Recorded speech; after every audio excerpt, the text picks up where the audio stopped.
გვინდა და ცხოვრება საერთოდ არის ჩვენი ნათელი მაგალითი როგორ უნდა იცხოვროს ქრისტიანმა სხვადასხვა პირობებში საზოგადოებრივით როგორც სახელმწიფოებრივით როგორც აღნიშნავს და კიდევ დიდმოწამე ბარბარე ჩვენთვის არის მაგალითი რომ შეიძლება ასეთი წარმართულ სამყაროში იყო თუ ურწმუნო სამყაროში იყო ათეისტურზე მაგრამ თუ შენ ეძებ ჭეშმარიტებას გულწრფელი ხარ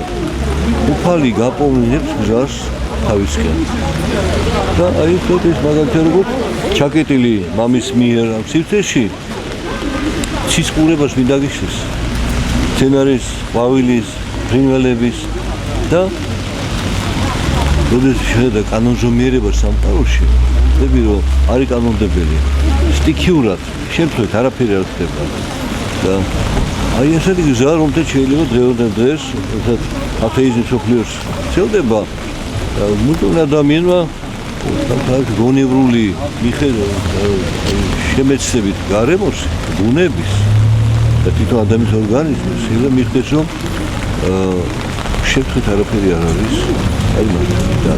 მაშინ მე მაინტერესებს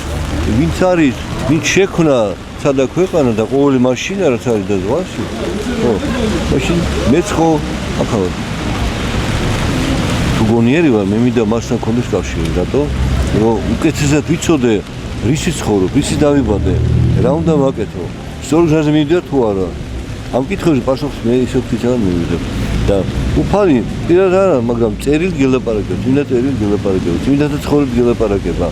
თავისი სიბრძნის და სიყვარულის და მადლის გამოვლინებით სამყაროში ამით გელაპარაკება თორე ერთ-ერთმა მეცნიერმა შუა საუკუნეების კარლ ლინეის სცენარითა კლასიფიკაციები შეადგინა რომ უფალო მე შენ გეძებდიო და ვერ გნახე მაგრამ ყველა ნახე კვალი შენიო აი სცენარითა კლასიფიკაციები შეადგინა მით რო კანონზომიერება ქიმიური ელემენტის ტაბულა ხო იცი სკოლაში იქ კანონზომიერებით არის განლაგებული ყოფილი ცხოველთა სამყაროში კლასიფიკაცია არის ყველა ადამიანის კლასიფიკაცია არის არა ერთი ადამიანი ცხოველთა სამყარო ცხოველთა და ადამიანი ერთი არის ერთიდან მოდის ყველაფერი ამიტომ ყველანი მიუხედავად მისი ფერის კანის ფერისა იქნება თუ ადგილისა ერთი ბუნება გვაქვს ჩვენ ამიტომ ქრისტიანული ანთროპოლოგია ესეთი მიმართულება არის ქრისტიანობაში ის სწორედ იმეცებს ადამიანის ბუნებას გეუბნება თუ როგორ უნდა იცხოვროს ადამიანი აი თუ ძირითადად ბარმა ესეთი მაგალითია როგორ უნდა იცხოვროს და ისო მამა მაწამა ეს მამის პრობლემაა ასე დღესაც ესე თქვა რომ მშობლების და შვილების პრობლემა ყოველთვის იყო ესეც არის მაგრამ ყველა შაქთავისუფლებო და გონი მოცემული რომ თვითონ გაიგოს თავისი გზა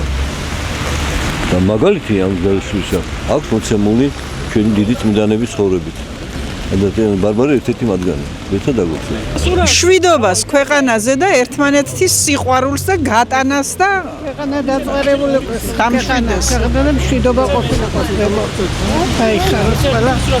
შევეციოს წინა ბარბარეს მადლი მისი მეოხება იოანე დამასკელის ხსენება არის კიდე მისი მეოხება არ მოაკლეს სულია საქართველოს კათოლიკე პატრიარქის და მისი მაღალყოლობის სამთავრობო მეუფე შიოს მეუფე იოანეს და სრულიად საქართველოს